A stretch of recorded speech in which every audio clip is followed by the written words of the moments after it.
Now, you heard Homeland Security, counterterrorism. Osama bin Laden is dead. Now the U.S. has announced plans to begin pulling some of its troops from Afghanistan. And now President Obama has revealed a new national strategy for counterterrorism. But what does this really mean, and who even are the terrorists?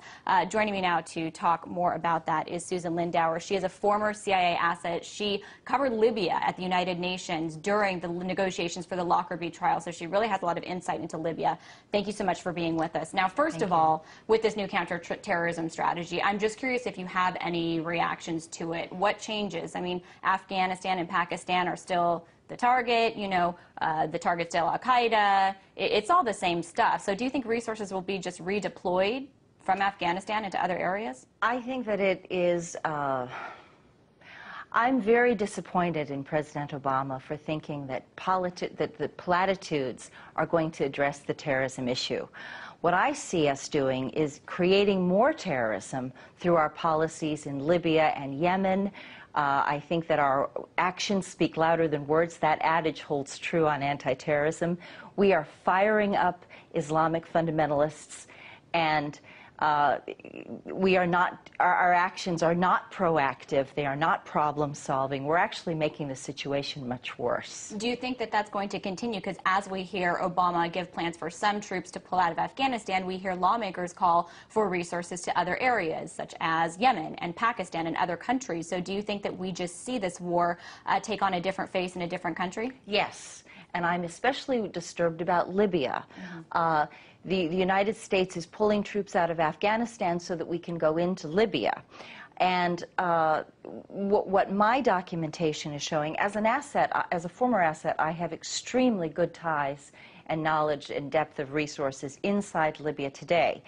What I'm finding is the video documentation that NATO rebels are actually the same Al-Qaeda fighters that we've been dealing with in Iraq and Afghanistan, who've now come home to Libya. And that's what I want to hear about. Because we just heard Obama today say that Gaddafi essentially is a terrorist, and the U.S. is abiding by the UN mandate to fight that. So what do you see as the reality, and what evidence do you have that it is Al-Qaeda that is, amongst these rebels? Well, first of all, I was directly involved in the 1990s operation to get terrorists out of Libya.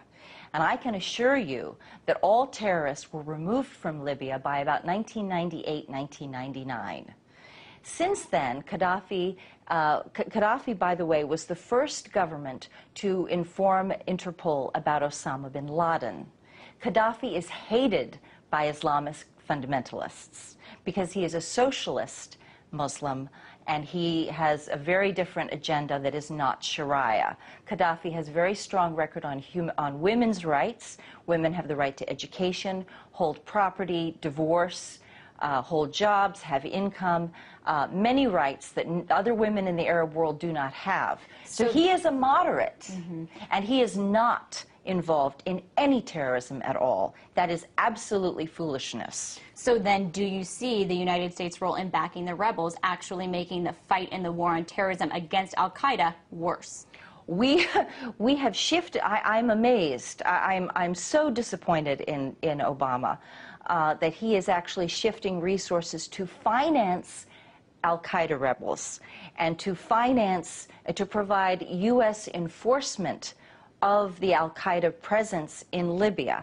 Now, I just want to tell you, I want to tell your viewers, we have video documentation that is coming from refugees fleeing the rebel strongholds, and they're bringing out video from their camera phones that they're recording just on the spot. Videos of beheadings, videos of castration, right, where they are gouging out the eyes of men who oppose the Libyan rebels. Women are being raped and subjected to having their breasts cut off. I mean, it all sounds horrific. I wish we had more time to talk about it, but maybe we can put up on our website where they can go to see those images. I want to thank you for giving us your insight. That was Susan Lindauer, former CIA asset.